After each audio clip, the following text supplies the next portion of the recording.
10th math अध्याय 10 के प्रश्नावली 10.2 का क्वेश्चन नंबर 11 है। सिद्ध कीजिए कि किसी वृत्त के परिगत समांतर चतुर्भुज एक समचतुर्भुज होता है। वृत्त के चारों एक चतुर्भुज बना हुआ है और वो समांतर चतुर्भुज है, तो आपको सिद्ध करना है कि वो समचतुर्भुज है। तो इसको फिगर के माध्यम से पहले समझते हैं। चलिए, मान लीजिए कि एक वृत्त है, जैसे कहा जा रहा है सिद्ध कीजिए कि किसी वृत्त के परिगत ये एक वृत्त है, इसके परिगत का मतलब होता है चारों ओर। वृत्त के चारों ओर एक चतुर्भुज बना हुआ है। कैसा चतुर्भुज बना हुआ है? समांतर चतुर्भुज बना हुआ है।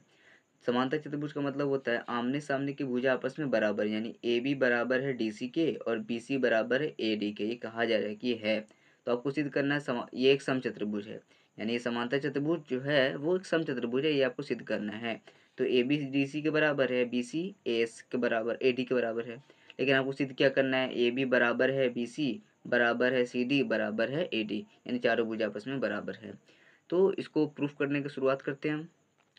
जैसे कि हम लिखना शुरू करेंगे कि केंद्र ओ वाला एक वृत्त है। जैसे ये केंद्र ओ वाला एक वृत्त है जिसमें सिद्ध करना है। सिद्ध क्या करना है कि ए बी बराबर बी सी बराबर सी डी बराबर ए डी। तो ए बी बराबर बी सी बराबर सी डी बराबर ए डी।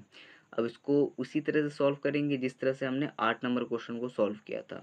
इसमें कहा जा रहा था कि बाह्य बिंदु से वृत्त पर खींची गई स्पर्शरेखाएं बराबर होती है। इसको लेकर हमने सबको सिद्ध किया था। ए माना था, फिर बी, फिर सी और फिर डी। सेम उसी प्रकार यहाँ पे भी करने वाले हैं। तो हम लिखेंगे परिमेय 10.2 से क्या कहता है कि बाह्य बिंदु से वृत्त पर खींची गई स्पर्शरेखाएं आपस में बराबर होगी। अगर हम ये वाला और ये वाला मिला दे तो ए भी बन जाएगा। सेम इसी तरह से हम करके बना देंगे। तो अभी डायरेक्ट नहीं समझिए, धीरे धीरे समझते हैं। हम क्या करते हैं, बाह्य बिंदु ए है तो ए पी बराबर हो जाएगा ए एस। तो हमने लिखा है ए पी बराबर ए एस, ठीक है। अब हमें ए बी चाहिए तो बी पी को ए पी के नीचे लिखना होगा। तो अगर हम बिंदु बी लेते हैं जो कि मैंने लिया है, तो बी पी बराबर बी क्यों होगा, तो बी पी को मैं पी के नीचे लिखूंगा, ठीक है। ए पी जहाँ पे लिखा था, ए पी जहाँ पे लिखा था, बी पी को उसके जस्ट नीचे लिखेंगे। तो मैंने क्या किया, बी पी को उसके नीचे लिखा, बी क्यों ऑटोमेटिकली मैंने उधर कर दिया। अब पी पी तो हो चुका है यहाँ। अब देखते हैं इस बिंदु को लेते हैं डी। तो डी आर बराबर होगा डी एस के। एस यहाँ पर है तो डी एस कहाँ पे लिखेंगे, यहाँ पे लिखेंगे। डी एस इधर लिखा हमने और डी आर को इधर कर दिया हमने। अब बिंदु सी लेते हैं तो सी आर बराबर सी क्यों होगा, तो सी आर कहाँ पे लिखेंगे, आर के नीचे, यानी सी आर इधर, डी आर के नीचे सी आर, और बी क्यू के नीचे होगा सी क्यू। ये ऑटोमेटिकली सेट हो गया। तो इसे समीकरण 1 मानते हैं, इसे समीकरण 2 मानते हैं, इसे समीकरण 3 मानते हैं, इसे समीकरण 4 मानते हैं। अब समझ में आएगा आपको इसके नीचे मैंने ये क्यों लिखा था। अब देखिए, अब हम क्या करते हैं, समीकरण 1 2 3 4 को जोड़ देते हैं। समीकरण 1 2 3 4 सबको प्लस कर दिया हमने। ये लेफ्ट वाला इधर आएगा, राइट वाला इधर आएगा, यानी बराबर के इस तरफ वाला सब आपस में जुड़ जाएगा और बराबर के इस तरफ वाला आपस में जुड़ जाएगा, बीच में बराबर। तो A P B P D R और C R, A P B P D R और सी आर एक तरफ, A S B Q D S C Q, A S B Q D S C Q एक तरफ। अब इसको जोड़ना शुरू करते हैं। थोड़ा गौर से देखना है आपको कि ए पी और बी पी मिल के क्या बन रहा है। अगर हम यहाँ पे देखें तो ए पी और बी पी मिल के बन रहा है ए बी, हो गया ना। समझ में आया क्यों लिखा था मैंने एक साथ, ए पी बी पी हो गया ए बी। डी आर और सी आर देखते हैं यहाँ पर, डी आर ऐसे भी दिख जाएगा ना कि डी आर और सी आर मिल के डी डी सी बना रहा है ना, डी सी। तो मैंने डी सी लिख दिया।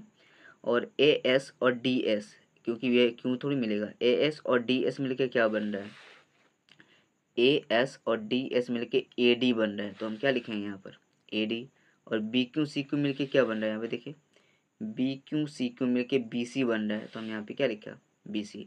लेकिन हमारा आंसर तो अभी नहीं आया है। हमारा आंसर है ए बी बराबर बी सी बराबर सी डी बराबर डी ए। तो हम एक चीज़ हम लिखते हैं यहाँ पर, चूंकि ए बी सी डी एक समांतर चतुर्भुज भी है, तो आपको पता होना चाहिए ए बी सी डी क्या है, एक समांतर चतुर्भुज है। तो ये इसके बराबर होगा और ये इसके बराबर होगा। तो इसमें करने वाले क्या हैं, यहाँ पे ज़्यादा देखिए कि ए बी बराबर डी सी होगा, जो कि है भी, ऊपर नीचे बराबर है, और ए डी बराबर बी सी है। क्या कहना चाह रहा है, ए बी डी सी के बराबर है और ए डी बी सी के बराबर है। तो हम क्या कर सकते हैं, अब क्या कर सकते हैं, अब A B plus D C जो यहाँ पे था, A B plus D C, A D plus B C, जो मैंने वैसे क्या हूबहू उतार दिया। अब ए बी हम लिख देते हैं यहाँ पर, और डी सी की जगह क्या लिख सकते हैं, डी सी की जगह लिख सकते हैं ए बी। तो हमने ए बी डी सी की जगह ए बी लिख दिया क्योंकि आपस में बराबर है। अब हमने ए डी लिया, ए डी, और इसे बी सी की जगह पे हमने ए डी लिख दिया। AD लिख दिया, BC की जगह पे AD लिख दिया। अब क्या कर सकते हैं, दो एक AB दो AB, एक AD दो AD। अब क्या होगा यहाँ पर, 2 से 2 कट जाएगा, बचेगा AB बराबर AD। फिर भी प्रूफ नहीं हुआ है अभी। AB किसके बराबर है, AD के बराबर है। AB किसके बराबर है, कहाँ के, AD के बराबर है। AB AD के बराबर है। जब ये इसके बराबर है और ये तो इसके बराबर है ही, तो ये इसके बराबर हो गया। जब ये इसके बराबर हो गया तो ये इसके भी बराबर है, तो ये आपस में सब बराबर हो गया अगर देखा जाए तो हम क्या लिख सकते हैं, AB बराबर AD बराबर BC बराबर DC, यानी सब आपस में बराबर हो जाएगा। कैसे बराबर होगा, फिर से एक बार देख लेते हैं कि ये वाला इसके बराबर है। अगर हम इसको इसके बराबर सिद्ध कर दिया, जो कि किया भी हमने यहाँ पर, AB बराबर AD, AB बराबर हमने क्या किया, AD कर दिया, यानी ये इसके बराबर है और ये इसके भी बराबर है। अगर ये इसके बराबर है तो ये 4 है, ये भी 4 हो जाएगा। और ये इसके बराबर है क्योंकि ये दिया हुआ था, तो ये भी 4 ये भी 4, और ये दोनों आपस में बराबर ही था, तो ये 4 ये भी 4 ही हो जाएगा। सेम इसी तरह अगर आपको फिर भी डाउट है तो आप मुझसे क्वेश्चन अराइज कर सकते हैं। तो ये हमारा आंसर है।